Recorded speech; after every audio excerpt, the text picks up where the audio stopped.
እንቀጥላለን። ጸልይና እንጀምር። ቦታ ስለማይመች በዛ እንጸልና። እግዚአብሔር ሆይ ስለዚህ ጊዜ ስለዚህ ሰዓት ደግሞ እናመሰግናለን። አሁንም ደግሞ በመልካምነት እንድትረዳን ጸጋህ እንዲያግዘን እንጸልያለን። የምንማረው የምናየው እውነት ደግሞ በህይወታችን የሚሰራ እንዲሆን ህይወታችንን የሚቀይር እንዲሆን እንጸልያለን። ስለ ሁሉ ስም ይባረክ። ማደሪያ ለዘላለም ከፍ ይበል። ክብር ሁሉ ለአንተ ይሁን። ጊዜውን አደራውን ሁሉ አንተ ተረከብ። ኢንታናሽ ፕላቲና እንድትረዳኝ ደግሞ ጸልያለሁ። እግዚአብሔር ወንድሜንም መስማት መረዳት እንዲችል የሚያዳምጡትን የሚሰሙትንም ሁሉ እንድትረዳቸው በኢየሱስ ስም ጸልያለሁ። ስለ ሁሉ ስም ይባረክ በጌታ በኢየሱስ ስም አሜን። Okay, let me continue on the book of Judges. Yesterday we have tried to study the book of Joshua, which was told that it was written by Joshua. The next book that we see in the former prophets is the book of Judges. The book of Judges. The book of Judges is basically it narrates the history that was continued from the time of Joshua when the people were conquering the Canaanites and they take the land or inherited the land, but still there were Canaanites that were living in the land beyond the nation of Israel. So a question and challenge kind of thing is happening here in the time of Judges. Because of these nations, they were trying to subjugate them, trying to enforces them to be slaves and to pay taxes for them. So there is a problem. There's a problem that we see in the book of Judges. The basic problem that we see in the book of Judges is a problem of leadership. Yesterday we have raised that one of the weakness that we see in Joshua's life is he doesn't have any successors. He doesn't have any official successions of leadership, as we see in between Moses and Joshua. So in the book of Judges, there are basic things that you see is a cycle of sin. There's a cycle of sin and a cycle of judges. Different judges were raised there, and you see idea of justice, idea of grace, and God's provision and delivers the nation of Israel from their enemies. And we see that a continuous covenant infidelity. The peoples fail to keep the covenant of God, and also the failure of this tribal leadership. And we see that the role of the Spirit of the Lord. As you can see here, the dates that this thing was occurred is around 1375. In 1446 BC, the nation of Israel, they get out from slavery from Egypt and they conquest Canaan. And in 1406 up to 1400, they try to defeat their enemies and take the positions, take the land, and they settled in the state, and they conquest Canaan and they settled there. They started to live there, but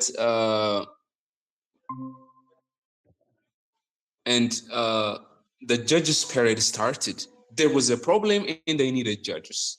Why the book is called Judges? Why the book is called Judges? In Hebrew, it is Shafatim.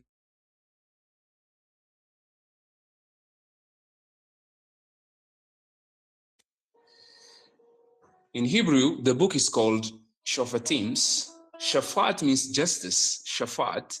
Here, the word Shafat means justice. Shafatim means a masculine name, plural name, which means judges.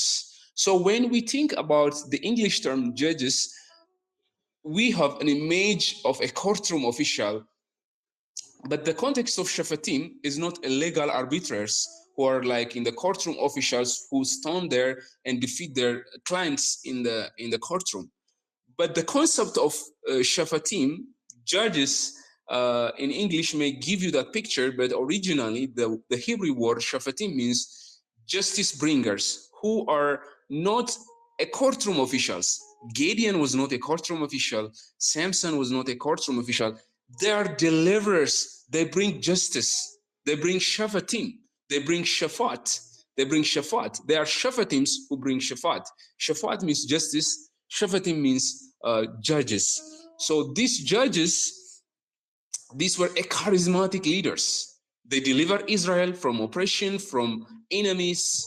So their role is not like the courtroom officials or they like a legal arbiters in today's concept. But the concept of judges is to lead Israel and to deliver Israel in the time of crisis. There is a time of crisis. So their role is to execute judgment. The judgment is not on the nation of Israel.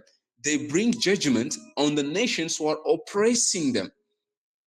Gideon bring judgment on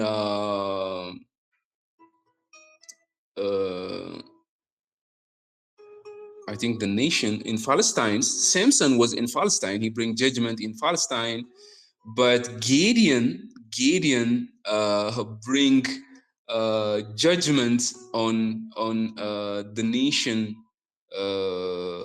I think I forget its names. The judges in Gideon's time, those nations that subjugated them and who were taking their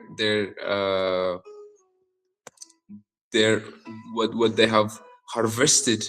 They take their harvest, and also they everything they have worked in their life. So in Joshua, in Judges chapter 6, we read the story of Gideon. The Medians, they were the Medians. They oppress Israel, and they take what they have worked for the whole of the year, the whole of the year. We know about these judges, different judges. There are different judges here, charismatic leaders whose role is to execute judgment. They are God's instruments to bring justice, not merely a tribal administration. They don't give only administrations, but they bring justice on the nations who are oppressing them. When we consider the authorship and compositions, the book refers Joshua in its Judges chapter 8:32. Let me read from Judges chapter 8, verse 2. In Judges chapter 8, verse 2, it says, "But Gideon replied, 'What I accomplished compared to you aren't even leftover grapes of Ephraim harvest better than the entire crops of my little clans of Abiezer.'"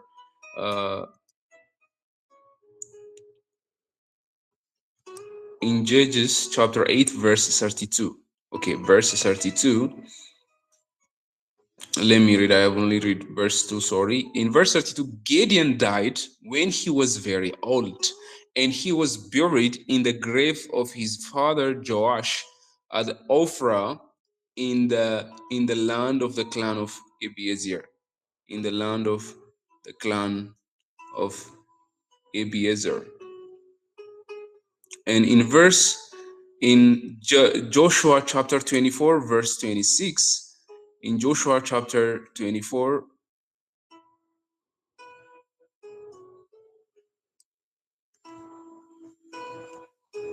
in Joshua chapter 24, verse 6, "But when your ancestors arrived at the Red Sea, the Egyptians chased after you with chariots and charioteers." I think these verses are misquoted here. Sorry for that. It is not, these verses are not indicates us here Joshua's authorship.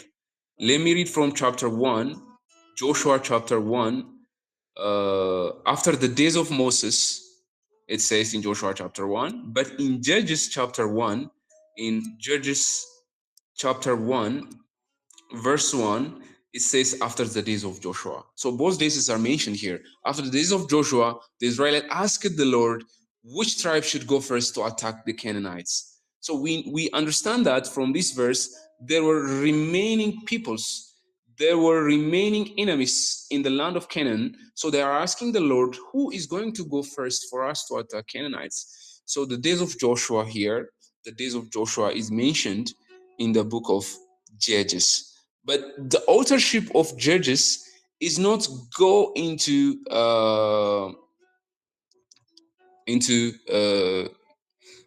claims of writing of Joshua, but most likely it was written by Samuel. It was written by Samuel. But there are phrases. Joshua is not an author here because he's dead in verse 1. But the authorship of Samuel is suggested because he's in the middle of the judges and the kings.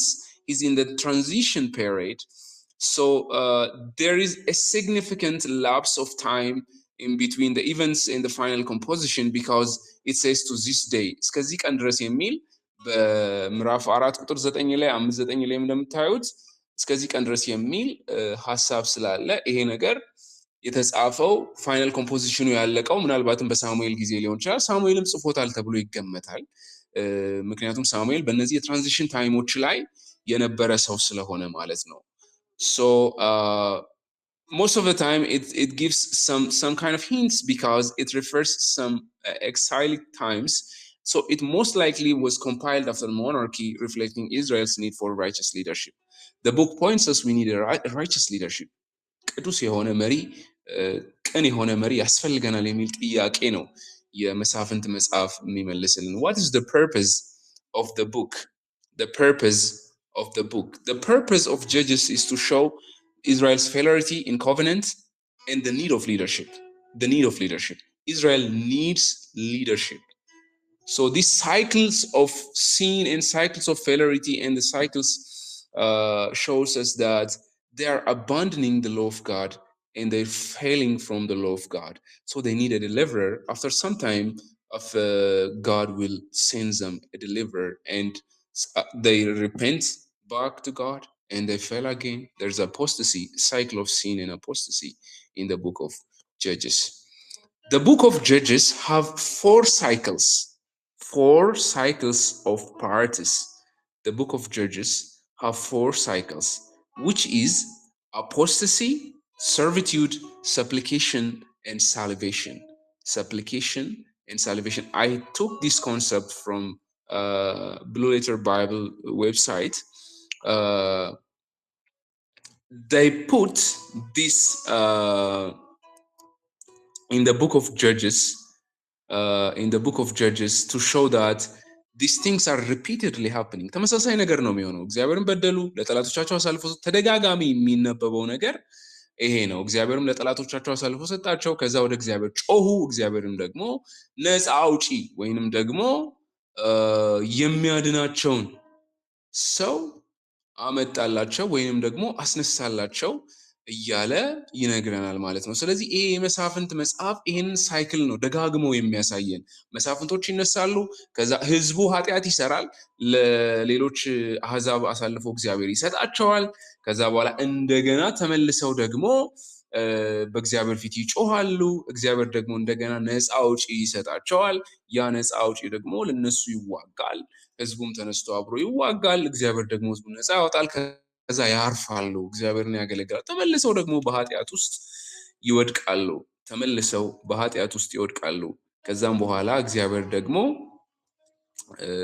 ወደ ጠላቶቻቸው አሳልፎ ይሰጣቸዋል ማለት ነው። Let me share you here the cycle of apostasy and the cycle of sin from the website itself here. As you can see here, there's Israelites do what evil in their sight, which is apostasy, and God allows them to be servants and slaves in the nations. They will be conquered and oppressed by the neighboring nations, and then they cry out to God. That's supplication. They bring their questions their questions to God, and God sends judges and deliverers. This cycle repeats again and again and again. Apostasy, they will be delivered to the enemies. They cry to God. God delivers them. Then apostasy, then servitude, then supplication, then salvation. This is a cycle which is repeated in all of chapters, in 21 chapters of the book of Judges. You will see repetition of this thing, which is apostasy, servitude, supplication, and salvation. Don't forget this. There is apostasy, there is servitude. Apostasy means they are not serving according to the law. They are not living according to the law. They abandoned God and they started to worship other gods. That is, they turn away from God and they do evil. Servitude means they will be allowed to be slaves, to be servants. And supplication means they cry out to God for help. And salvation is deliverers, the judges that you see in the book of Judges. So when you see the outline, we have 12 judges, 6 major, 6 minor, and 1 anti-judge, Abimelech. We have 13 judges here. So 12 judges, they show us the 12 tribes of Israel, which is a compilation of number. So in the book of Judges, you have 12 judges. 6 are major, 6 are minor. Minor and major is the division is not based on their task or the deliverance of the year, but based on the written account. So 6 major ones, they have bigger chunk, they have a bigger story narration for their what they have done. But the 6 minors one, you don't have a lot of references for them in the book, as you see. So Abimelech is called an anti-judge. He's not a judge. He's an anti-judge because he brings judgment not on the nation, but against the nation of Israel. That's why he's called an anti-judge. He's an anti-judge. He's not a judge. Abimelech, he killed the 70 children of Gideon. So the difference between these 12 judges, they are, when you read the cycles of sin, apostasy, servitude, supplication, and salvation, all of the 12 judges, they are called by God. እግዚአብሔር ነው የሚያስነሳቸው። እነዚህን 12ቱንም መሳፍንት ሄዳችሁ ስትመለከቱ ይሄን አንዱ አንታይ ጀጅ ብለን የጠራ ነው ወይም መስፍን ሳይሆን ጸረ መስፍን ነው የሚባለው አቢሜሌክ ወይም አንታይ ጀጅ ነው። ምክንያቱም እሱ አነሳሱም ጥሪውም እግዚአብሔር ጠርቶት አይደለም አቢሜሌክ የመጣው። አቢሜሌክ ራሱን በራሱ እንደ መስፍን አድርጎ የሾመ ሰው ነው። ሌሎቹ 12ቱ መስፍኖች ግን እግዚአብሔር ነው ያስነሳቸው። ህዝቡ ጮሆ ህዝቡ አልቅሶ እግዚአብሔር ወይም አድነን ብሎ ሲጮህ እግዚአብሔር ነው የጠራው። ስለዚህ ልክ በዛሬም ዘመን እንደምንለው አንዳንድ ሰዎች ራሳቸውን የሾሙ ራሳቸውን የጠሩ አሉ፣ ሌሎቹ ደግሞ እግዚአብሔር የጠራቸው አሉ። እነዚህ 12ቱ ግን እግዚአብሔር የጠራቸው፣ እግዚአብሔር የቀባቸው፣ እግዚአብሔር ያስነሳቸው መስፍኖች ናቸው። አቢሜሌክ ግን he's an anti-judge because he's not called by God, he's not appointed by God. He called himself. He killed the 17 children of Gideon, Yerubbaal. He killed them all. And he made himself a king, a judge. But he's not a judge because he brought judgment in the nation of Israel by killing and creating war in between the nation of Israel, and also by calling himself a judge. He's not a judge. He's not appointed by God. So when you see the outline, the first part in chapter 1, you see that the campaigns after the days of Joshua,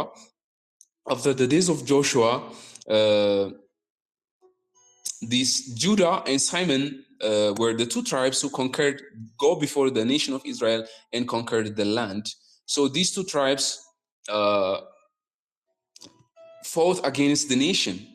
The initial tribal campaign was made at that time, and the conquest was incomplete because there was various tribes there, and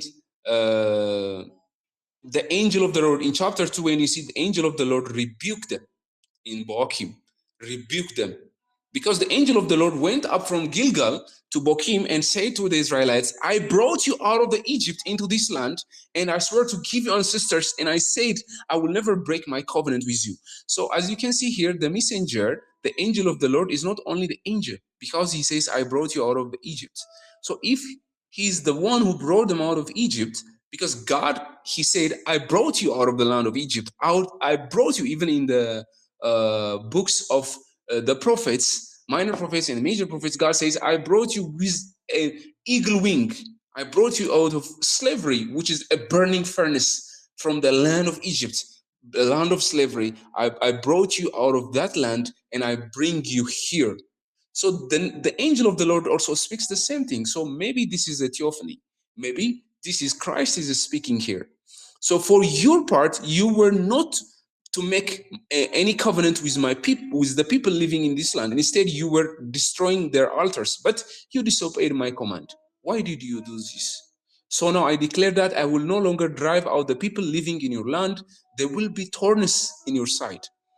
ልክ ከእሾህ አይነት ይሆኑባቸዋል። they will be thorns፣ የጎን እሾህ ዝም ብሎ የሚወጓችሁ ይሆናሉ። their guards will be temptations for you. That's why the rebuke of the angel of the Lord is because of their apostasy. So the cycle of apostasy starts from chapter 2 verse 6, and then the days of Joshua's, the generation translations in chapter 2, and the pardon of sin, oppression and deliverance, and remaining nations at the taste of Israel in chapter 3 verse 1 up to 6. In chapter 3 verse 1 up to 6, when you read there, the nations, it mentions that there are nations that the Lord left in the land to test those Israelites who had not experienced the wars of Canaan.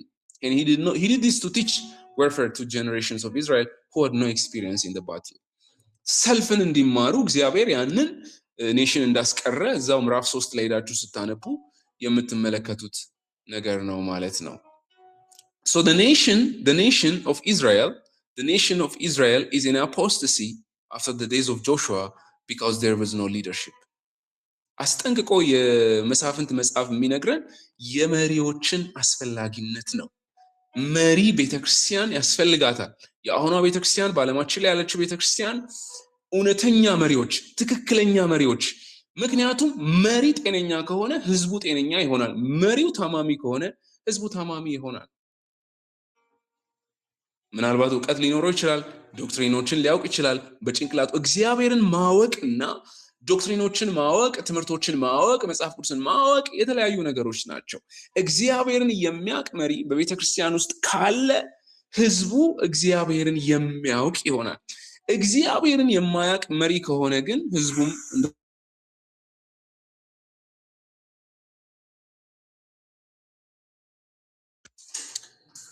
ህዝቡም እግዚአብሔርን የማያውቅ ነው የሚሆነው ማለት ነው። መሳፍንት መጽሐፍም የሚነግረን የሚያስጠነቅቀን ይሄ ነው። መሪዎች ያስፈልጉናል። መሪዎች ተደጋጋሚ ጩኸት የሚያሰማው ይሄንን ነው። The people are rebelling. Even in the Joshua's time, even in Moses' time, the people are rebelling. We see that in the book of Exodus, that when Moses was in the mountain, we know that Aaron, he was a weak leader, and he didn't prevent them from these worshiping idols. የአሮንን የሊደርሺፕ ድክመት አይተን የዛን ጊዜም ተነጋግረናል በዘጸአት መጽሐፍን ስናጠና። እዚህም ክፍል ላይ ህዝቡ አመፀኛ ህዝብ ስለሆነ እግዚአብሔርን የማይሰማ ትክክለኛ መሪ፣ እግዚአብሔርን የሚያውቅ መሪ እስከሌለ ድረስ ህዝቡ በትክክለኛው አቅጣጫ መጓዝ አይችልም። ይሄንን ነው አስረግጦ የሚነግረን የመጽሐፉ የመሳፍንት መጽሐፍ ማለት ነው።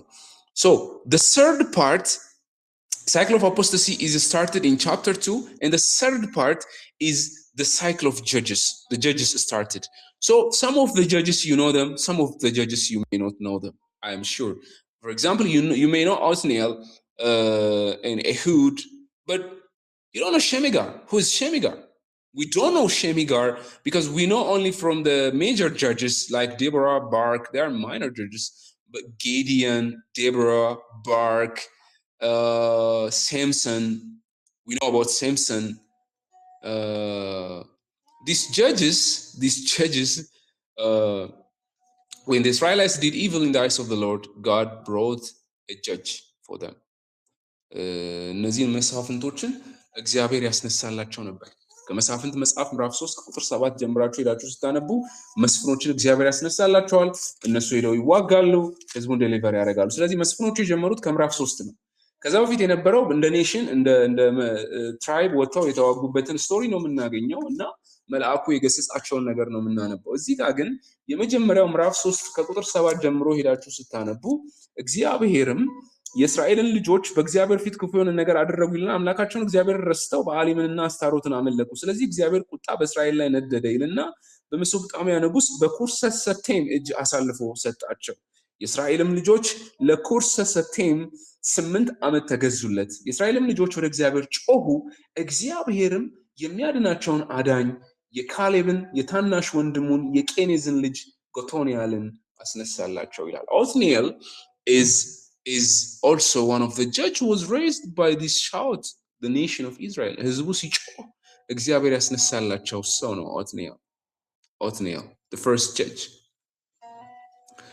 So the spirit was on him and he became Israel's judge. He went to war against king of Kushashatem of Aram, and the Lord gave Othniel victory over them. So there was peace in the land for like 40 years. Then in verse 12, in that chapter, in the verse 12, once again Israelites did evil in the eyes of the Lord, and they go to Eglon, the Moab, control over Israel because of their evil. So Ehud is raised again here. We know Ehud, who is Ehud. And then Ehud in chapter 12, verse 13, we read about Ehud. And after verse 13, in verse 31, when you read about Shemigar. We don't know about some of the people. We have only one verse about Shemigar here. Let me read about Shemigar. After Ehud, Israelites were in peace for 80 years. For 80 years. But after Ehud, Shemigar, son of Anat, rescued Israel. He once killed 600 Palestinians with an ox goad. አንዳንድ ሰዎች ብዙ አይባልላቸውም፣ ብዙ አይጻፍላቸውም፣ ከመድረክ በስተጀርባ ሆነው የሚያገለግሉ ሰዎች አሉ። እነዚህ ማይነርስ ጀጅስ የምንላቸውን ሴሚጋርን ብዙዎቻችን አናውቀውም። ሴሚጋር በመሳፍንት መጽሐፍ ምዕራፍ 3 ቁጥር 31 ላይ አንድ ቨርስ ብቻ ነው የተጻፈለት። ነገር ግን እስራኤልን ነፃ ያወጣ ሰው ነው። ነፃ ሲያወጣም እሱ በበሬ መንጃ ይላል። በበሬ መንጃ 600 ፍልስጤማውያንን ገደለ ይላል። 600 ፍልስጤማውያንን ገደለ። ስለዚህ በመግደሉም እግዚአብሔር ነፃ አወጣቸው።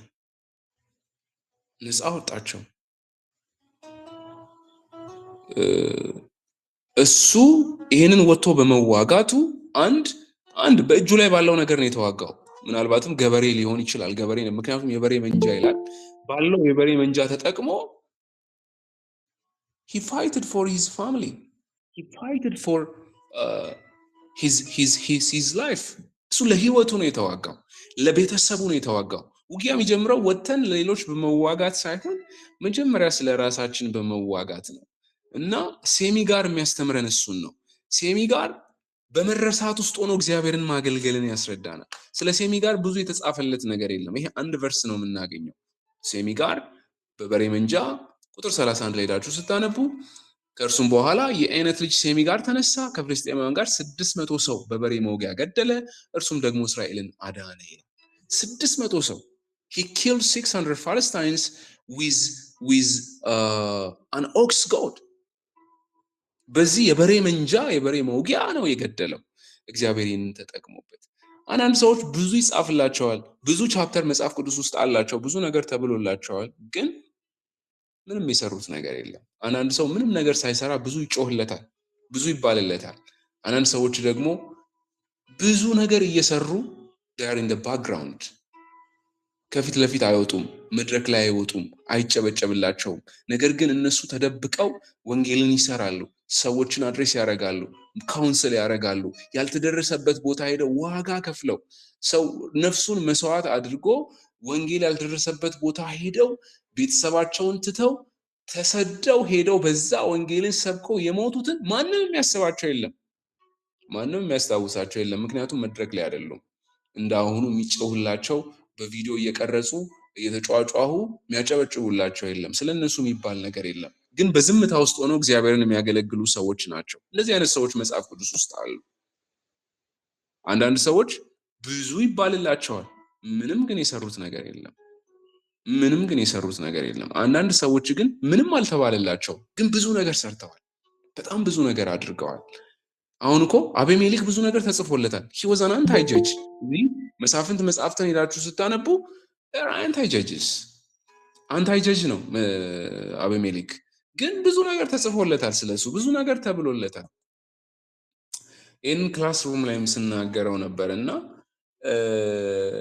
አሜሪካ የመጀመሪያውን መንኮራኩር ጨረቃ ላይ ስታመጥቅ ብዙዎቻችን የምናውቀው ጨረቃ ላይ ሄዶ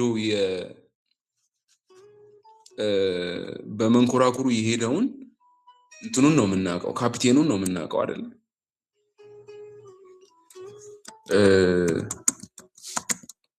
ለመጀመሪያ ጊዜ ጨረቃን የረገጠው ሰው ማን ነው? ስሙን ነው እሱ ለመጀመሪያ ጊዜ ጨረቃን ረግጦ አሜሪካ ትልቅ ስኬት ተብሎ የዛን ጊዜ ሲወራ ስለ ነጮቹ ብቻ ነው የዛን ጊዜ የተወራው። ግን ይሄኛው መንኮራኩር ተነስቶ እንዲበር በሮም ሄዶ በሰላም ጨረቃ ላይ እንዲያርፍ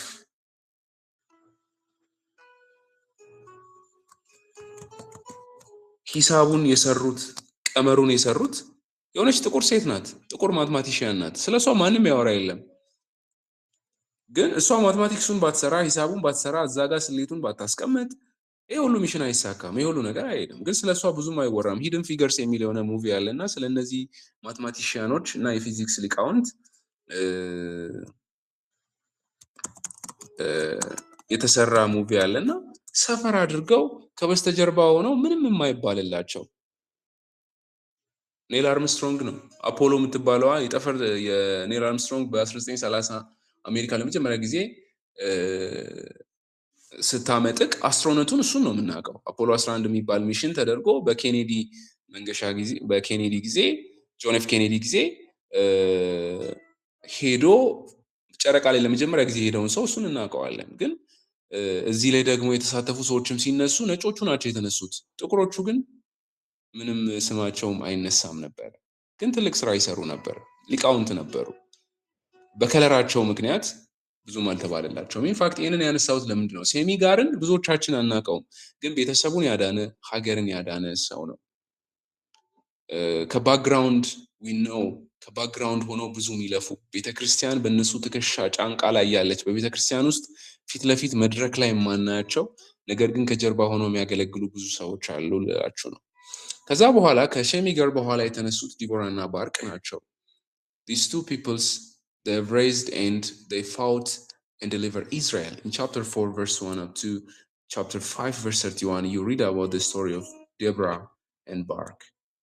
እግዚአብሔር ሴቶችንም ያስነሳል። They are godly women. እግዚአብሔርን የሚያገለግሉ ለእግዚአብሔር የቀኑ she's like a warrior.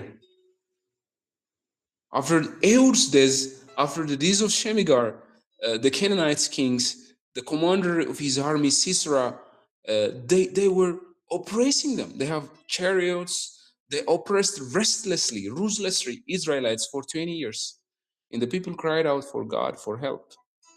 But Deborah, she was a prophetess, and he was a judge. She was a judge in Israel at that time. So she was very courageous woman. እግዚአብሔር ሴቶችንም ይጠቀማል። እግዚአብሔር በሴቶችም ይሰራል እና ስትሮንግ ምሳሌ የሚሆኑ ሴቶች አንዷ ዲቦራ ናት መጽሐፍ ቅዱስ ውስጥ። የሴቶች አገልግሎት ሲነሳ እርግጥ ብዙ ጭቅጭቅ የሚነሳበትና በየዲኖሚኔሽኑ የተለያየ ስታንድ ስላለ እዚህ ላይ ይሄ ነው ልክ ይሄ ነው ስህተት ብዬ አልላችሁም። ግን ሴቶች ሊደርሺፕ ላይ መምጣት አለባቸው ወይ የለባቸውም ብለው የሚከራከሩ አሉ። we don't need leaders in the church, women leaders. Only men are allowed to be leaders because of the epistles of Paul and the biblical ordinance. But there are also some teams who fight against this because we need women to lead in the church, because we see here Deborah, a prophetess and a judge in the book of Judges, and Ruth and Esther, and also in the New Testament we read about Priscilla and Aquila, their husband and wives. They mentored. She was a strong woman. Priscilla and Aquila ባልና ሚስት ናቸው። ትልቅ ሰው ጃይንት የነበረውን አጵሎስን ሜንተር ያደረጉት እነሱ ናቸው። Apollos is a very orator and a very a good teacher at that time. Even in the church, there was division in Corinthians church between Apollos and Paul and Peter. The church was divided because he was a very influential person. ይህንን ሰው እንኳን ሜንተር ያደረጉት ባልና ሚስት የነበሩት ነች። ሚስትየውም በጣም ትመክር እንደነበረ ታገለግል እንደነበረ ሰው በሊደርሺፕ ውስጥም ሮል እንደነበራቸው እንመለከታለን። ሊደርሺፕ ውስጥ መምጣት አለባቸው የለባቸውም እሱ አከራካሪ ኢሹ ስለሆነ እሱ ውስጥ አልገባም። but Deborah, she was a woman, but she was a woman of faith, a woman of faith. የእምነት ሴት የነበረች ፋይት አድርጋ እስራኤልን ነፃ ያወጣች ናት። ሌላው ጊዲየንን ነው የምናገኘው። ጊዲየን እዚህ ጋር ያሉትን መስፍኖችን ሁሉንም ካራክተራቸውን ሄዳችሁ ብታወጡ ሁሉም ችግር ያለባቸው ናቸው። ብዙዎቹ ከጌዲዮን ጀምሮ ፈሪ የነበረ ወደኋላ የሚያፈገፍግ ተጠራጣሪ የነበረ ሰው ነው። እግዚአብሔር ግን ጌዲዮንን ተጠቅሞታል። ሳምሶንንም ሄዳችሁ ተመልከቱት። ሳምሶንንም እኮ ሄዳችሁ ስትመለከቱ he was a sinful person። የሳምሶንን ታሪክ ሁላችንም እናውቃለን። he was a backslider. He was not faithful. He was not faithful. Gideon, he was a backslider. We know when we reach each of them, we discuss about them. ግን ሁሉም ድክመት የነበረባቸው ናቸው። ጊዲየን እግዚአብሔር ደካሞችን እንደሚጠቀም ማሳያ ነው። ጊዲየን ታሪክ is an evidence that God uses the weak people. እግዚአብሔር ጌዲዮንን ሲጠራው እሱ በወይን መጭመቂያ ውስጥ ሆኖ እህል ሲወቃ ነበረ እና እግዚአብሔር መጥቶ ሲናገረው እንዴት ብሎ ጠየቀ። እኛ እንደዚህ ሆነን እግዚአብሔር የት አለ ታዲያ? ሚዲያማውያን መጥተው እንደዚህ ሲጨቁን እንደዚህ መከራችንን ሲያሳዩን ብሎ እግዚአብሔርን ይጠይቃል። እግዚአብሔር ካለ ለምን ይሄ ነገር በእኛ ላይ ደረሰ ነው ያለው። he was a man of faith, but also he was very backslider and fearful and also ተጠራጣሪ የነበረ ሰው ነው ጊዲዮን። እና እግዚአብሔር ጊዲዮንን ጠራው። ከዛ ብዙ ምልክቶችን ጠየቀ። አንተ ጋር ከኔ ጋር መሆንን እንዳውቅ። ምልክት መጠየቅ ውስጥ አይደለም ግን እነዛን ሁሉ ምልክቶች እግዚአብሔር አሳይቶት እኔ ካንተ ጋር ነኝ ውጣ አለው። ህዝብ ይዞ ወጣ። ጊዲዮን you read in chapter 6 verse 1, in chapter 6 verse 1 you read that Gideon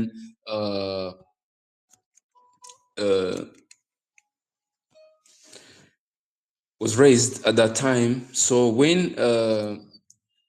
they cried out, the angel of the Lord came to beneath the great tree of Ophrah, which belonged to Joash, the king of Abiezer. Gideon, son of Joash, was threshing wheat in the bottom of winepress to hide grain from Midianites. እነዚህ ሚዲያማውያን እንዳንበጣ ሆነው ይመጡ ነበር ይላል እና የሚመጡት ሲዘሩ አይመጡም፣ ሲለፉ አይመጡም፣ ሲሰሩ ሲያርሱ አይመጡም። ነገር ግን ሲያጭዱ ይመጣሉ፣ መከር ሲሰበስቡ ይመጣሉ። ፍሬ በሚሰበስቡበት ሰዓት መጥተው ይነጥቋቸዋል። ይሄ በጣም ተስፋ አስቆራጭ ነገር ነው። ለዚህ ነው ጌዲዮን በወይን መጭመቂያ ውስጥ ሆኖ ይወቃ ነበር። ስራውን አላቆመም። እስራኤላውያን እንደውም ተስፋ ቆርጠው ስራ አቁመዋል። ለምን እንወቃለን? ለሌሎች ነው እንዴ? ለምንድን ነው የምናርሰው የምንዘራው? ለሌሎች ነው እንዴ? ሌሎች መጥተው እንዲበሉ ነው ብለው ተስፋ ቆርጠው ባቆሙበት ሰዓት ጌዲዮን ግን በወይን መጭመቂያ ውስጥ ሆኖ ይወቃ ነበር። እግዚአብሔር ግን መጥቶ አንተ ጽኑ ኃያል ሰው አለው። mighty hero, the Lord is with you አለው። and then what did he say? If the Lord is with us, why this happened? Where are those all miracles that our ancestors told us? እና እንደዚህ ብሎ እግዚአብሔር ግን ጌዲዮንን በዚህ በጉልበት ሂድ ይህንን ህዝብ ታድናለህ ብሎት ወጣ እና ምልክት ጠየቀ። የእግዚአብሔር መልአክ መሆኑን ተረዳ። እግዚአብሔር እንደተናገረው አወቀ እና ባሪያውንም ይዞ ሄዶ ያንን መሰዊያ አፈረሰ። ከዛም በኋላ እስራኤልን ከኔ ጋር ውጡ አላቸው። እስራኤልን ከኔ ጋር ውጡ አላቸው ማለት ነው። ጀሩባል ተነስቶ ሲወጣ ብዙ ዋሪየርስ ነው ከሱ ጋር የወጡት። ሚዲያማውያን ነበሩ፣ እስራኤላውያንም ነበሩ። ሚዲያማውያን እንደ ባህር አሸዋ ነው በዛ ተኝተው ነበር። እግዚአብሔር ግን መጣ፣ ያ ሁሉ ሰራዊት ይዞ ወጣ እና እግዚአብሔር በስቷል አለው። ይሄ ሁሉ ሰው ምን ያደርጋል? በስቷል፣ ቀንስ አለው እግዚአብሔር። ምክንያቱም እኔ በኃይሌ ይሄንን አደረግኩ ተዋግቻ አሸነፍኩ ሊሉ ነው እና ቀንስ አለው። ጊዲዮን የመጀመሪያ ያደረገው ነገር የፈራ የደነገጠ ይመለሳል። እንዳለ ተመለሱ። እንዳለ የፈራ የደነገጠ ይመለስ ብሎ ሲል ከሱ ጋር 10,000 ሰው ከነበሩት ከዛ ውስጥ ከ32,000 ውስጥ 22,000 ወደ ቤት ተመለሱ። 10,000 ቀረ እና ፈርቶ ነበር ማለት ነው። ሌላው እንዳለ 22,000 በሙሉ ያ ሁሉ ሲመለስ ከ10,000 እግዚአብሔር ይሄ ሁሉም በስቷል አለ እና ወስደህ ውሃ አጠጣቸዋል። እዚህ ላይ በምስሉ ላይ እንድትመለከቱ ጎንበስ ብለው እንደ ውሻ የሚጠጡ ነበሩ። ከዛ ተንበርክከው ደግሞ በእጃቸው እያነሱ የሚጠጡ ነበሩ። እነዛ ዝግጆች ናቸው ማለት ነው። ጠላትን ቢመጣ መሳሪያቸውን የጨበጡ ነው። እንደውም ጎንበስ ብሎ የሚጠጣው ግን ምንም ጠላትን ቢመጣ ሄዶ እንትን የሚል ነው። ስለዚህ ዝግጁ ያለነ ሰው ነው። መልሳቸዋል። 300 ሰው ብቻ ይዞ ሄዶ እንደ ባህር አሸዋ ያለውን የሚዲያምን ሰራዊት ጌዲዮን ሄዶ ተዋጋ ማለት ነው። እግዚአብሔር ከሱ ጋር ነበር። And then the next story is about Abimelech. We say that he's an anti-judge. አቢሜሌክ አንታይ ጀጅ እንደሆነ አይተናል። እሱ በእስራኤል ላይ ካደረገው ነገር አንታይ ጀጅ ነው ያልንበት ምክንያት እሱ ራሱን በራሱ ነው የሾመው እንጂ እግዚአብሔር አልጠራውም እና በእስራኤል ላይ ፍርድ ነው ያመጣው እንጂ በሌላው ኔሽን ላይ አይደለም ፍርድ ያመጣው። እስራኤልን ነው መልሶ የተዋጋው። ስለዚህ እግዚአብሔር ሳይጠራው ራሱን የሾመ ነው። ራሱን ንጉስ አድርጎ የሾመ ነው። እስራኤላውያን ፊት ሄዶ የጌዲዮንን 70 ልጆች ገሎ እኔ ንጉስ ነኝ ብሎ ያወጀ ሰው ነው። እኔ ከዚህ በኋላ መሪ ብሎ እግዚአብሔር ሳይጠላው ራሱን በራሱ የሾመ ሰው ስለሆነ ይሩበአል ሲሞት አቢሜሌክ ሄዶ ወንድሞቹን በሙሉ ሂዝ ብራዘርስ ከሌላ እናት የተወለደ ነው። እሱም ራሱ የጌዲዮን ልጅ ነው፣ ግን ገደለ። ከዛ በኋላ የምናገኘው የቶላና የኢያር የጃይርን story. They are also minor judges. We have only 4 verses that speaks about these judges, and then the next one is Jophta is also another judge. He's a major judge because we have a larger story narration here. I think this number is wrong. Let me put here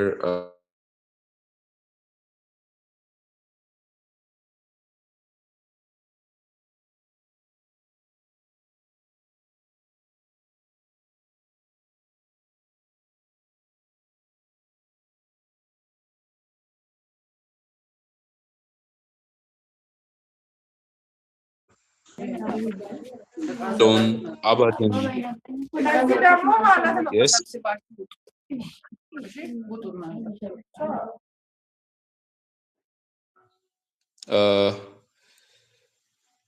I think you are not following us. You can leave the class, Alamsai, if you are not attending the class. We are hearing a noise from your side.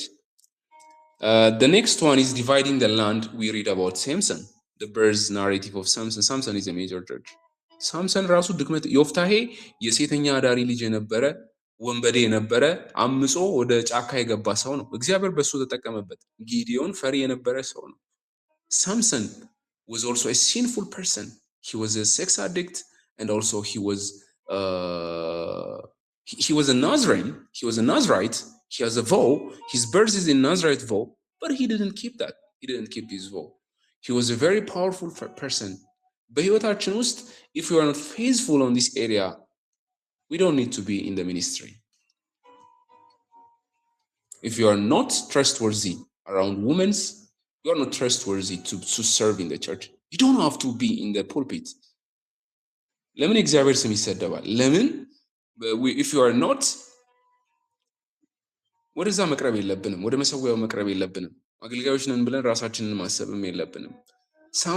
የሳምሶንን ህይወት ተመልከቱት። ሳምሶን he was a very strong person. He was very courageous person. አንበሳም በእጁ ገነጣጥሎ የሚገድል ሰው ነው ሳምሶን። ሄዶ በር ገንጥሎ የመግቢያ ከተማ ተሸክሞ የሚሮጥ ሰው ነው። he was a very mighty person, powerful person. ነገር ግን በተደጋጋሚ ስህተት ውስጥ ይገባ ነበር። ስህተቶቹን ሄዳችሁ በደንብ ማየት ትችላላችሁ። ከገሎት ከመጣው አንበሳ ማር ሲወጣ አይቶ ማሩን አንስቶ በላ። የሞተ ነገር መንካት አልነበረበትም። he was a clean person, but he became unclean, but he doesn't care about that. በተደጋጋሚ በዛ ውስጥ ይገባ ነበረ። ከዛም በኋላ በደሊላ መጨረሻ ላይ ነው ፍልስጤማውያን ሴት አገባ። ከዛም በኋላ በዛ ምክንያትም ፍልስጤማውያንን 300 ቀበሮ ለቀቀባቸው፣ ገደላቸው። ብዙ ችግሮች ተፈጠሩ። መጨረሻ ላይ ግን በደሊላ እጅ ወደቀ ሳምሶን እና በዚህም this final act of deliverance is also happened when he was dying. ጸጉሩን አንስተውት ወሰዱት። እዛ ወስዶ እህል ይፈጭ ነበር። እና አይኖቹን አወጡ ይላል። ስለዚህ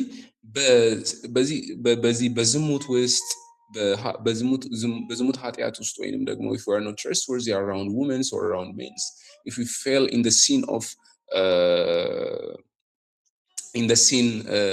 sexual sins, we lose our focus. He was not a focused person. Samson lost his focus. He was not focused.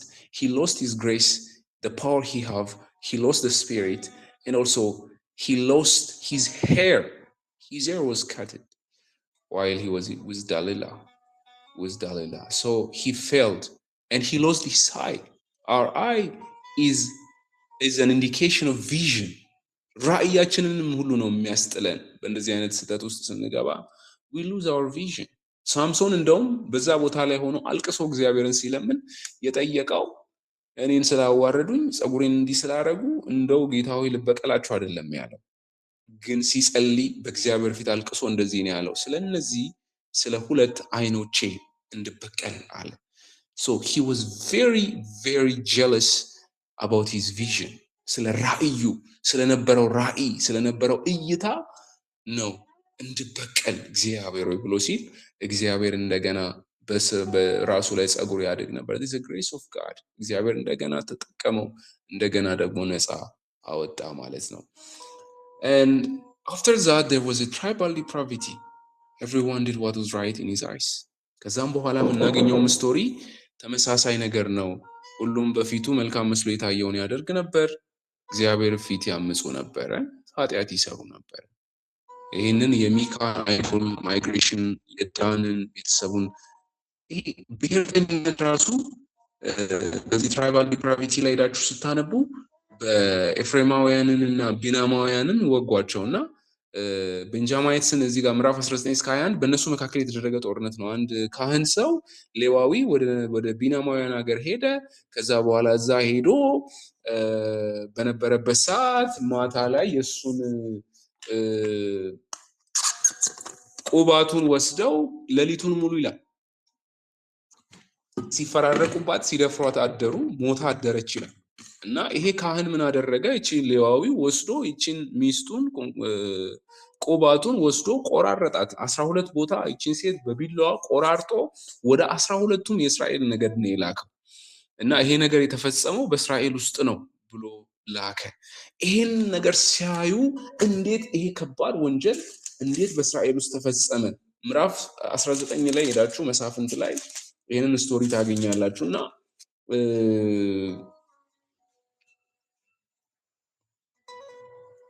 በዚያም በአራተኛው ቀን ቁጥር 5 ላይ ማልደው ተነሱ፣ እነርሱም ለመሄድ ተነሳ። የብላቴናይቱም አባት አማቹን ሰውነትን በቁራሽ እንጀራ አበርታ፣ ከዚያም በኋላ ትሄዳለህ። ተቀመጡም፣ በአንድ ላይም በሉ ጠጡ። የብላቴናውም አባት ሰውየውን ዛሬ ደግሞ በዚህ ለማደር እባክህን ፍቀድ፣ ልብህ ደስ ይበላ አለው። ሰውየውም ሌሊት ተነሳ፣ አማቱ ግን የግድ አለው። ዳግመኛ በዚያ አደረ። ግን ሲነሳ በዚያ ሌሊት ለማደር አልፈቀደም። ተነስቶም ሄደና ኢየሩሳሌም ወደ ተባለች ወደ ኢያቡስ ፊት ለፊት ደረሰ። ከእርሱም ጋር 2 የተጫኑ አህዮች ነበሩት፣ ቁባቱም ከእርሱ ጋር ነበረ ይችላል። ከዛ እዛም ሄዶ ካደረ በኋላ የሆነ ሽማግሌ ሰውዬ ነው ወደኛ ግባ ብሎት በከተማ አደባባይ የተቀመጠበት ሰዓት አስገባው። ከኤፍሬም ሀገር የነበረ በጊቢያ በእንግድነት ተቀምጦ ነበር። የዚህ ሀገር ሰዎች ደግሞ ግን ቢንያማውያን ነበሩ ይላል። እና ወደዚያም ቤቱ አስገብቶ አሳደረው ይላል። ከዛም በኋላ ለአህዮቹም ገለባ ሰጠ፣ ለባሪያዎቹም ለአሽከሩም እንጀራ የወይን ጠጅ ሰጠ ይልና ሰውነታቸውን ደስ ባሰኙ ጊዜ ወስላቶች የሆኑ የከተማዎች ሰዎች ቤቱን ከበቡ፣ በሩን ይደበድቡ ነበር። ባለቤቱንና ሽማግሌውን ወደ ቤት የገባውን ሰው እንድንደርስበት አውጣልን አሉት ይላል። there is homosexuality here. ሰውየውን እንድንገናኘው bring that person so that we have a sexual intercourse with him. ያንን የመጣውን እንግዳውን ሰውዬ አውጣ፣ ከዛ እሱን እንገናኘዋለን አሉት። ባለቤቱም ሽማግሌውን ወደ እነርሱ መጥቶ ወንድሞቼ ሆይ ይህን ክፉ ነገር እባካችሁ አታድርጉ፣ ይህ ሰው ቤቴ ገብቷል፣ እንደዚህ ያለ ኃጢአት አትስሩ።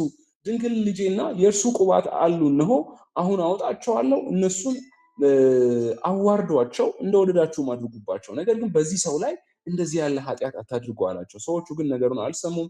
ሰውየውንም ቁባቱንም ይዘው አወጣላቸው፣ ደረሱባትም፣ ሌሊቱን ሁሉ እስኪነጋ ድረስ አመነዘሩባት ይላል። ጎህ በቀደደ ጊዜ ለቀቋት። ሴቲቱም ማልዳ መጣች፣ ጌታዋን ባለበት በሰውየው ደጃፍ ወድቃ እስኪነጋ ድረስ በዚያ ቀረች ይላል። እና ሰውየውም ተነስቶ ሊሄድ ሲነሳ እሷ መንቀሳቀስ አትችልም፣ ሞታለች። ከዛ በኋላ ነው የእስራኤል ልጆች በሙሉ ይህን አስደንጋጭ ነገር እሱ ዝም ብሎ ጭኖ ሄደ። ከዛም ካራውን አነሳ ይላል። ቁባቱንም ይዞ ከአጥንቶቿ መለያያ ላይ ለ12 ቆራርጦ ወደ እስራኤል አገር ሁሉ ሰደደ። ያም ሁሉ የእስራኤል ልጆች ከግብፅ ምድር ከወጡ ጀምሮ እስከ ዛሬ ድረስ እንዲህ ያለ ክፉ ነገር ከቶ አልተደረገም፣ አልታየም። አስቡት። በዚህም ተመካከሩ፣ ተነጋገሩ ይባባል ነበር ይላል። እና ከዚህ የተነሳ ጦርነት፣ ትራይባል ጦርነት ተነሳ እና በዚህ የተነሳ ቢንያማውያንን ይወጓቸው ነበረ ወጥተው ዘንድ። ከዛ ድልድዩን ሊሻገሩ ሲመጡ አንድ ነገር ይጠይቋቸዋል እና ሺቦሌት እና ሲቦሌት ሁለቱም ሺ እና ሰ በተመሳሳይ ፊደሎች ናቸው እና በአክሰንት እየለዩ ይገሏቸው ነበር። አክሰንት ጠይቀው አንተ ምናማዊ ምንድነው? ቢንያማዊ ነኝ ካለ ይገሉታል። ግን እሱ ለማምነት ሲል ቢንያማዊ አይደለሁኝም ሲል ስለዚህ እስቲ ሺቦሌት በል ይሉታል እና ሺቦሌት በል ሲሉት እሱ ሲቦሌት ይላል ማለት ነው። ሲቦሌት ይላል እና ከዚህ የተነሳ ገደሏቸው ይላል እና ይሄ ሂስትሪ በመሳፍንት መጽሐፍ ላይ ነው የምታገኙት። እስራኤላውያን ትራይባል ዲፕራቪቲን በዚህ ክፍል ላይ ታገኛላችሁ። This war between Benjamites and the nation of Israel was happened in the book of Judges. So Old Testament historical books refer to the time of Judges as identifiable period in Israel's history. For example, Ruth mentions the period of Judges. መሳፍንት ይገዙ በነበሩበት ዘመን ብሎ የሩት መጽሐፍ ይጠቅስልናል። In 1 Samuel also tells us Samuel was rehearsing some of the judges and mentions what happened at that time in 1 Samuel chapter 12 verse 11. What are the global messages we have from Judges? It's about leadership. Christianity expanded rapidly in the West, also in Africa. We are around 1 billion in Africa. Worldwide movements are happening. The church is growing. There is exponential growth, but there is a shortage of trained leaders. That's why theology schools are needed. We need leaders, trained leaders who know the word of God, who know God, and who lead these people, and who will be in the gap, this leadership gap, to feel like in Ethiopia also we have a leadership gap. One pastor may oversee multiple rural congregations. Jesus, when we see Jesus in the book of Judges, Jesus we can see in the judges' life, in Samson's life and in others' life, Jesus is a true and a better judge and deliverer. Judges were raised by God, delivered Israel from oppression. Their leadership was temporary, but Jesus was the final judge who delivered the Israelites from sin. Jesus is a righteous king in time of chaos. Israelites were looking for a king, but there was no king. But Jesus is a true king who brings order and justice. So judges end in a moral and social anarchy due to the absence of king. But Jesus fulfills this longing for righteous king because of his lordship and his kingship. Jesus is the ultimate Samson. Samson was who was killed lots of people through his death. በሞቱ ከገደላቸው በህይወት ከገደላቸው በሞቱ የገደላቸው በዙ ይላል። So in his weakness he represents Jesus. ሳምሶን በድክመቱም ኢየሱስ ክርስቶስን ወክሎልናል። ኢየሱስ በመስቀሉ ላይ የሰራውም ስራ this is a paradox. በድክመቱ ብዙዎችን አድኗል እናም አሸንፏል። ሳምሶንም ልክ እንደዛው በድክመቱ በዛ በውድቀቱ ሰዓት በዚህ ነፃ በመውጣቱ እሱ እስራኤልን በማዳኑ ኢየሱስ ክርስቶስን በዚህ ፎርሻዶ አድርጓል። Jesus is a true Gideon. Gideon ራሱ is a deliverer by grace, not by might. So in 2 Corinthians chapter 4 and also in Ephesians chapter 2 claims that Jesus delivered not by human strength or number, but by divine grace and power. So Gideon's victory is a power of God in weakness. Jesus also wins and brings salvation to us by humility, by obedience, and by the power of the Holy Spirit. ሰዎች ሊመርጧቸው ማይችሏቸውን ሰዎችም ጭምር መርጦ ነው ኢየሱስ ዓለምን ሁሉ ያሸነፈው። ሰው ሊመርጣቸው ማይችል አሳ አጥማጆችን፣ ያልተማሩ ሰዎችን መርጦ ነው ኢየሱስ ክርስቶስ ዓለምን ያዳነው ማለት ነው። ስለዚህ በስራውም በድክመቱም ሁላ ጊዲዮን የኢየሱስ ክርስቶስን ስራ ሪፕሬዘንት ያደርጋል።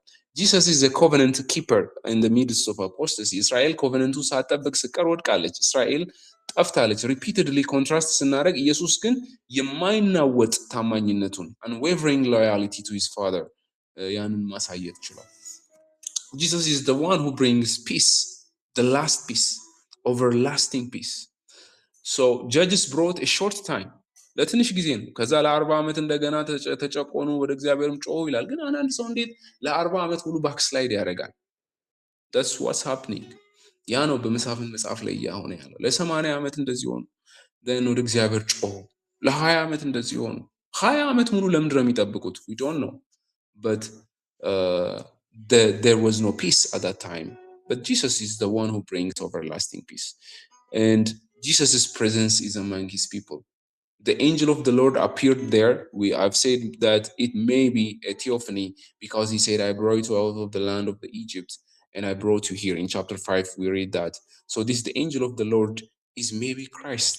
This is Christophanic anticipation or incarnation of Jesus. Pre-incarnation. Before incarnation, Jesus appears many times in the Old Testament. This, the angel of the Lord in Judges chapters 5 and 6 is one of the events that we see here. Okay, I've completed on the book of Judges. The book of Ruth and Samuel will be continued on the next week. But in the next week, you would have an exam.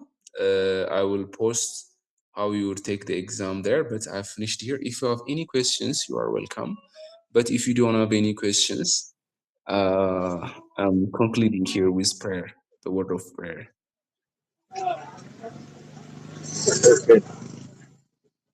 teacher. Okay, she Miskana. Okay. እኔ አሁን ጥያቄ የሚለው ነገር ሁለት አይነት ጥያቄ አለብኝ። እሺ በዚህ በጀጅመንት መጽሐፍ ውስጥ አሁን መሳፍንት መጽሐፍ እንደኛ በዝምታ ጊዜ የተጻፈ መጽሐፍ ነው ይባላል። በዝምታ ጊዜ ማለት ያው እና ዲፕሎማ ደረጃ ስንማር በዝምታ ጊዜ ከተጻፉ መጽሐፍት መሳፍንት ይባላል። መሳፍንት አሁን ዝምታ ጊዜ ማለት እግዚአብሔር መናገሩን ያቆመበት ጊዜ ነው ወይስ እግዚአብሔር ከሰው ጋር መገናኘትን ያቆመበት ጊዜ ነው ወይስ እንዴት ነው? አንደኛው። ኦኬ። ሁለተኛው ጸሐፊው አሁን አንዳንድ ጸሐፊዎች ያልታወቁ መጽሐፎች አሉ እና ወደ አዲስ ኪዳን ስንሄድ ዕብራውያን ጸሐፊ የማይታወቅ መጽሐፍ ነውና ስለዚህ አሁንም ይሄ መሳፍንትም ጸሐፊ የማይታወቅ መጽሐፍ ነው። ልክ ነው። የማይታወቅም ጸሐፊው ማን እንደሆነ ጸሐፊው ካልታወቀ እግዚአብሔር በማማካይነት ነው ለማተናግሮ ነው ይሄ መጽሐፉ የተጻፈው። ስለዚህ በሰው አማካይነት ነው መጽሐፉ በእግዚአብሔር ደራሲነት በመንፈስ ቅዱስ ምሪት በሰው ጻፍነት ነው የተጻፈው መጽሐፍ። ለማተናግሮ ነው በማማካይነት ነው መሳፍንት መጽሐፍ የተጻፈው። ኦኬ እሺ። ከመጀመሪያ ጥያቄ ስነሳ እስራኤላውያን ከነዓንን ሄደው ከወረሱ በኋላ ነገስታቶች ወይንም ሳሙኤል ነብዩ ሳሙኤል ከመነሳቱ በፊት እስራኤል ሲመራ የነበረው በመሳፍንት ነበረ። ይሄ ሂስቶሪካል ቡክ ነው። ስለዚህ በዛን ሰዓት ሀፕን ያደረገውን ነገር ነው የሚዘረዝርልን የመሳፍንት መጽሐፍ። የዝምታ ጊዜ የሚባለው ወይም ዳርክ ኤጅ የሚባለው ከመጽሐፈ ሚልኪያስ ወይም ትንቢተ ሚልኪያስ እና በማቴዎስ መካከል የነበረው ነው። ነብይም ንጉስም ካህንም የሌለበት ጊዜ ነው። የመሳፍንት መጽሐፍ ግን አትሊስት ነቢያቶች አሉ እና ካህናቶችም አሉ። አሁን ከነዚህ አዋልድ መጽሐፍት የተጻፉበት የሚባለው ካህንም ነብይም መስፍንም የሌለበት ጊዜ ነው። ግን the period of judges የምንለው ግን መስፍኖቹ በራሳቸው ነብዮች ናቸው፣ ፈራጆች ናቸው፣ ብዙዎቹ ነቢያቶች ናቸው፣ ካህናቶችም አሉበት። አሁን እዚህ ጋር መጨረሻ ላይ ያነበብነው የካህኑንም ታሪክ እናያለን እና ይሄ ታሪክ በዝምታ ዘመን የተጻፈ የምንለው ሳይሆን ዝምታ ሳይሆን ዳርክ ኤጅ ወይንም እግዚአብሔር ዝም ያለበት ጊዜ ነበር፣ ለማንም አይናገርበት ጊዜ አይደለም። እዚህ ጋር እግዚአብሔር ለጌዲዮን መጥቶ ይገለጥለታል፣ ለሳምሶን ይገለጣል፣ ለማኑሄ ለሳምሶን ወላጅ እናትና አባት ይገለጣል። የእግዚአብሔር መልአክ ራሱ መጥቶ እዚህ ክፍል ላይ ሲናገር እናያለን። ግን ባለፈው እኛ የአዋልድ መጽሐፍትን አንዱ ያነሳንበት አርጊመንት በዝምታ ወቅት የተጻፈ ነው ያልነው። የመሳፍንት መጽሐፍ ግን በዛ ወቅት የተጻፈ አይደለም። ሂስቶሪካል ፔሪድ ነው፣ መስፍኖች የነበሩበት ነው፣ ትራንዚሽን ፔሪድ ነው። ከኢያሱ ሊደርሺፕ ወደ ነገስታቱ ሊደርሺፕ እስከሚዘዋወር ድረስ የነበረበትን ጊዜ ነው የሚያሳየን የመሳፍንት መጽሐፍ። ነገር ግን ጸሐፊው ማን ነው ታዲያ ይህንን የጻፈው ሲባል የሚነሳው አንደኛው ሳሙኤል ነው። ትልቅ እንትን ሊያገኝ የሚችለው ሳሙኤል ነው። ሳሙኤል ሊሆን የሚችልበት ምክንያት እሱ በትራንዚሽን ፔሪየድ የነበረ ሰው ነው። ትልቁ አርጊመንት የሚመጣው እሱ ነው። ግልጽ የሆነ ሪፍረንስ ባይኖረንም ግን ሳሙኤል ሊሆን ይችላል። ምክንያቱም ሳሙኤል ራሱ በአንደኛ ሳሙኤል ምዕራፍ 12 ቁጥር 1 ላይ ያለውን ሄጄ ላንብብልህ። አንደኛ ሳሙኤል ምዕራፍ 12 ቁጥር 1 ላይ ሳሙኤልም እስራኤልን ሁሉ አለ፣ የነገራችሁንን ሁሉ ሰምቼ አንግሼላችኋለሁ። አሁንም እነሆ ንጉሥ በፊታችሁ ይሄዳል፣ እኔም አርጅቻለሁ ሸምግያለሁ። እነሆም ልጆቼ ከእናንተ ጋር ናቸው። እኔም ከሕፃንነቴ ጀምሮ እስከ ዛሬ ድረስ በፊታችሁ ሄድኩ። እነሆኝ በእግዚአብሔር እና እርሱ በቀባው ፊት መስክሩብኝ። የማንን በሬ ወሰድኩ? የማንንስ አህያ ወሰድኩ? ማንንስ ሸነገልኩ? በማንስ ላይ ግፍ አደረግኩ? ዓይኖችንስ ለማሳወር ከማን እጅ ጉቦ ተቀበልኩ? እኔስ እመልስላችኋለሁ፣ እነርሱም አልሸነገልከንም ግፍም አላደረግብንም ማለት። ሳሙኤል ስለዚህ መስፍን ነበር ማለት ነው። ነብይም ነው መስፍንም ነው። ይፈርድ ነበር በእነሱ መካከል። አልሸነገልክም፣ እሱ ምንም አልወሰድክብንም አሉ። በእጄ ምንም እንዳላገኘን እግዚአብሔርን እርሱ የቀባው ዛሬ በእናንተ ላይ ምስክሮች ናቸዋል። ከዛ በኋላ ሳሙኤልም ህዝቡን እንዲህ አለ ይላል ቁጥር 7 ላይ ሙሴንና አሮንን ያላቀ አባቶቻችንን ከግብፅ ምድር ያወጣ የሚለውን ስቶሪ ካወራ በኋላ ቁጥር 11 ላይ ሄዶ ምን ይላል? እግዚአብሔርን ትተን በአሊምንና አስታሮትን በማምለካችን ቁጥር 10 ላይ በድለናል። አሁንም ከጠላቶቻችን እጅ አድነን እናመልክሃለን ብለው ወደ እግዚአብሔር ጮሁ። እግዚአብሔርን ይሩበአል ማለት ጌዲዮን ነው፣ ባርቅን፣ ዮፍታሔን እና ሳሙኤልን ላከ ይላል።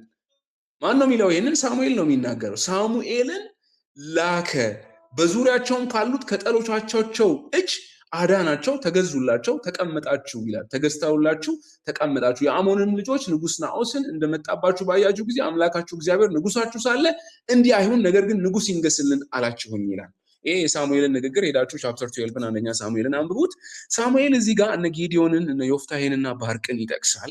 ስለዚህ ምናልባት ይህንን የመሳፍንትን መጽሐፍ ሳሙኤል ነው የጻፈው የሚል መላምንት አለ፣ ግምት አለ። ግን እርግጠኝነት የመጀመሪያው ካንዲዴት እሱ ነው የሚሆነው። ሌላ ሰው ሊጽፍ አይችልም። ትራንዚሽን ፔሪድ ላይ ራሱንም እንደ መስፍን ቆጥሮ ሳሙኤልንም አስነሳላችሁ ብሎ ይላል ማለት ነው። ስለዚህ ሂዝ ኢን ትራንዚሽን ፔሪድ ጀጅ ውስጥ ያለ ሰው ነው። በመሳፍንትና በነገስታት መካከል ትራንዚሽን ላይ የነበረ ሰው ነው። ቢሆንም እንደ ካህን ነበር፣ እንደ ንጉስ ነበር፣ እንደ ነቢይ ነበር ሳሙኤል። ስለዚህ ምናልባትም ሳሙኤል ከጻፈው አውቶሪቴቲቭ ፐርሰን ነው።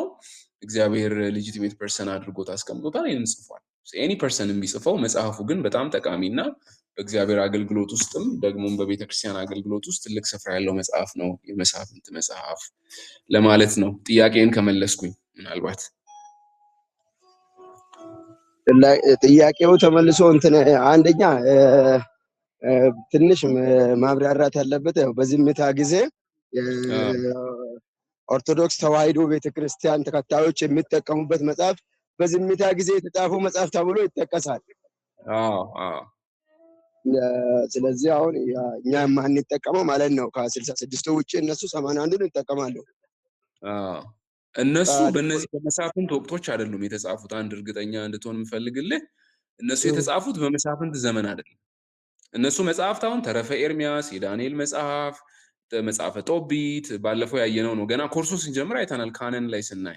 ስለዚህ የዛን ጊዜ የተጻፉት መጽሐፎች ነቢዩ ሚልኪያስ ከሞተ በኋላ ኢየሱስ እስኪነሳ ድረስ የነበሩ 400 ዓመታት የመቃቢያን የተነሱበት ዘመን ነው። ስለዚህ ቁምራን ኮሚኒቲ የነበረበት ነው። በዛ ዘመን የተጻፈው እንጂ በዚህ መሳፍንት በነበሩበት ዘመን አይደለም የተጻፈው። ኦኬ ተረድቼ ያለው ቴንክ ዩ። እሺ ስለዚህ ጨርሰናል የዛሬውን ክላስ። ቴንክ ዩ። እንጸልይና አቆማለሁ ማለት ነው። እግዚአብሔር ሆይ ስለዚህ ሰዓትና ስለዚህ ውድ ጊዜ ደግሞ እናመሰግናለን። በቃልህም ስለተናገርከን ክብር ሁሉ ላንተ ይሁን። ስለዚህ መልካም ሰዓት ሁሉ ስም ይባረክ። ይህንንም ጊዜ ስለሰጠን መስማት፣ መደማመጥ፣ መነጋገር ስለቻለን እናመሰግናለን። ይህንም ቪዲዮ አይተው ደግሞ እግዚአብሔር ሆይ የሚማሩትንም ልጆች ደግሞ እንድትባርካቸው እንድትረዳቸው ጸልያለሁኝ። ስለ ሁሉ ስም ይባረክ። ጌታ ሆይ ቀሪውን ጊዜ ሁሉ አንተ ተረከብ። ኮርሱንም ደግሞ ፈጥነን እንድንጨርስ ከሚቀጥሉ ሳምንታት በኋላ በፍጥነት እንሄዳለን። በነዛ ጊዜያቶች ሁሉ የብሉይ ኪዳን መጽሐፍት ውስጥ እግዚአብሔር ሆይ የምናያቸውን ነገሮች በጥልቀት እንድናይ፣ ማቆም ባለብን ቦታ ቆም እያልን እንድናይ፣ ደግሞ መፍጠን ባለብን ቦታ ላይ እንድንፈጥን ጥበብን እንድትሰጠን በክርስቶስ ኢየሱስ ስም እንጸልያለን። ስለ ሁሉ ስም ይባረክ። ክብር ሁሉ ላንተ ይሁን። በኢየሱስ ስም አሜን አሜን። አሜን። እሺ